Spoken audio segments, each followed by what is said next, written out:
Secretary Becerra, let me talk about the commercial prescription drug inflation rebates. Last year, as you well know, we passed historic drug pricing policies in the Inflation Reduction Act.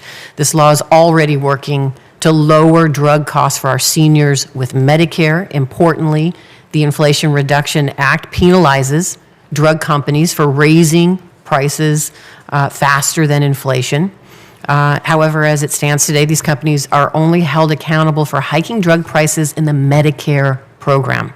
That's why I'm introducing a bill to extend the inflation rebate penalty to include drugs used by people with private commercial insurance. My bill will ensure that Nevada families, as well as our seniors, are no longer squeezed by drug companies' outrageous price hikes. So, Secretary Becerra, I'm glad to see the goals of my bill reflected in the president's budget proposal. How would the inflation rebate penalty for the commercial market impact drug prices for patients at the pharmacy counter, as well as healthcare payers like employers and unions? Senator, well, first, thank you for that effort. We want to help as any way we can because we know what happens. Take insulin. Insulin was only to apply to those who are on Medicare, 67 million Americans on Medicare. Today, the three leading manufacturers of insulin have said they're going to drop their price of insulin for those who aren't on Medicare, so those in the private insurance market. And so we see what happens when you introduce competition into this. The prices come down because everybody now has to compete to get your business. Your bill, I suspect, would do the same thing. It would introduce that competition in the private insurance sector, so it would complement what we do in Medicare, and if the end result is you drop the price for a whole lot of Americans who aren't on Medicare. Thank you. I appreciate that. And let me just add that my commercial prescription drug inflation rebate bill has the potential to generate significant savings for the federal government. In fact, CBO projected that a similar provision would save $34 billion over 10 years. So I thank you. Let me jump to something very quickly here as well. Mental health. I've heard my colleagues are talking about this. As you well know, this is such an important issue for me as well, and I support my colleagues on both sides of the aisle for working to address this. And I appreciate the support for the crisis services in the budget proposal around mental health and the funding 23 bill, or fiscal year 23 funding bill. Hello, friends. Please do not ignore this. New information has just been released by our federal government. Food prices are now rising at the highest rate in decades, and millions of Americans are expected to see a larger difference in grocery costs. But lawmakers are now coming together to push to end sales tax on food, as well as establish new relief plans for low-income households. My dearest friends, please make sure that you watch until the end of this video. Also, this coming Friday, I will be announcing more winners for the $75 Walmart gift card giveaway. If you'd like to enter these weekly giveaway, friends, all you have to do is click and like several of my videos and then comment below the keyword of each video that you watch. My dearest friends, the more videos that you comment on, the greater your chances of winning the giveaways.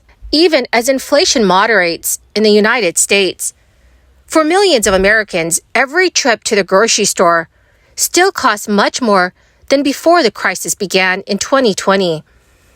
Supermarket prices have increased at the fastest rate in many decades, putting staples like eggs and bread out of reach for some.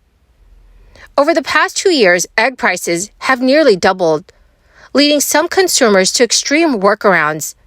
Meat, fish, and chicken are all substantially pricier than they were 2 years ago, as well as cereal and bread, which cost nearly 25% more today than they did in 2021. A report from the Government Accountability Office this week breaks down the various pressures on food prices while putting the recent inflation into context. According to the Government Accountability Office, higher costs for animal feed and fertilizer contributed to steeper prices for farmers, while shortages of packaging materials also impacted the food processing stage, such as when peanuts are ground up to make peanut butter. The Government Accountability Office also broke down the various segments of food production and their role in the price of items on the shelf. The largest component was food processing. It is a segment that encompasses food and beverage manufacturers, which took 25 cents out of every food dollar. That was followed by retail trade, the store, supermarket, or other retailer that sells consumers that item. The Federal Trade Commission is currently looking into the possibility of price gouging. Late in 2021, the FTC launched an investigation into major retailers and consumer goods companies, including Amazon, Walmart, Kroger, and Procter & Gamble. Alabama is one of only 3 states that tax groceries at the same rate as other purchases. But as food prices soar, and as the state sees a record budget surplus, Alabama lawmakers are considering removing the state's 4% sales tax on food. Competing proposals are being introduced by Democrats and Republicans in the Alabama legislature to end the sales tax on all, or at least some groceries. While the idea has been proposed for decades in Montgomery, it has gained traction this session. Alabama Arise said the average Alabama family spends $600 a year on the state grocery tax, and removing it would be a lasting benefit to families who are struggling to make ends meet. Robin Hayden, the executive director of Alabama Arise, said during a press conference, "Families are hurting. They can't afford to pay 4% on top of already expensive food." Only Alabama, Mississippi, and South Dakota still tax groceries at the full state sales tax rate. South Dakota Governor Kristi Noem had urged lawmakers to remove that state sales tax on groceries, but lawmakers instead approved a general sales tax cut. Soaring grocery prices, coupled with a record budget surplus, have lawmakers in both parties throwing their support behind the idea. But the proposals vary on if the tax would be removed on all food items and if the revenue stream would be replaced.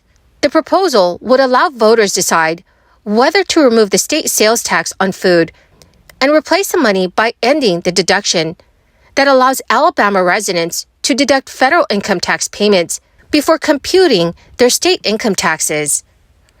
Republican Senator Arthur Orr, who chairs the Senate Finance and Taxation Education Budget Writing Committee, has proposed to phase out the state sales tax on some foods, such as milk, eggs, vegetables, fruit, whole grain breads, and baby formula. The bill would also use a list of food items that are covered by the Federal Women, Infants, and Children Nutrition Program to decide what would be untaxed. Senator Orr said last week that would offer relief to families while also limiting the blow to the education budget. Others have discussed using the list of foods eligible under the SNAP program that would remove the state sales tax on most grocery items, but leave it on items such as alcoholic beverages or prepared meals. The Legislative Services Agency estimated that would cost the state about $608 million a year. So, dearest friends, what are your thoughts about removing the taxes on your grocery bill? Please let me know what your thoughts are in the comments section below. Well, my magnificent and marvelous friends, that is the end of my daily stimulus update video for this Wednesday. Thank you, dear friends, for being part of this community and for joining me here every single day. To show my appreciation, I will be announcing several winners this coming Friday for the Walmart gift card giveaway. If you'd like to enter the giveaway, friends, all you have to do is click and like several of my videos and then comment below the keyword of each video that you watch. The more videos that you comment on, dear friends, the greater your chances of winning the giveaways. Thank you and have a wonderful and very blessed week.